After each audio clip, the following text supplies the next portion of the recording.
네, 이처럼 무르익은 북미 대화 분위기를 반영하듯 국가정보원은 앞으로 2, 3주 안에 북미 실무 협상이 시작될 것으로 전망했습니다. 또 협상이 잘 되어서 연내 3차 북미 정상회담이 열리게 되면 오는 11월에는 북한 김정은 위원장이 부산에 올 가능성도 있다는 관측도 내놨습니다. 최민기 기자의 보도입니다. 현안 보고차 국회를 찾은 서훈 국가정보원장은 북미 대화 가능성에 대해 앞으로 2, 3주 안에 재개가 이뤄질 것으로 내다봤습니다.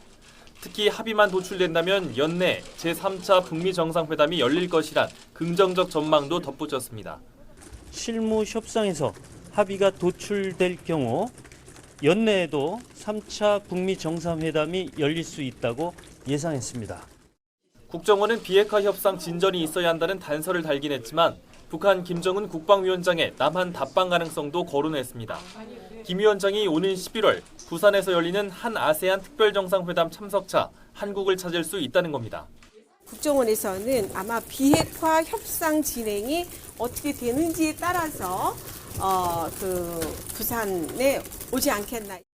국정원은 이와 함께 북한과 중국의 수교일인 다음 달 6일을 전후해 김 위원장이 중국을 방문할 수도 있다고 덧붙였습니다. 이 같은 북미 대화 재개 기대감 속에 뉴욕에서 열린 한미 정상회담과 관련해 정치권의 반응은 크게 엇갈렸습니다.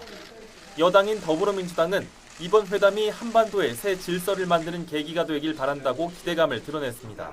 특히 한일 군사정보보호협정 종료 결정 이후 한미동맹 균열 우려를 완전히 불식하는 자리가 될 것이라는 데 방점을 찍었습니다.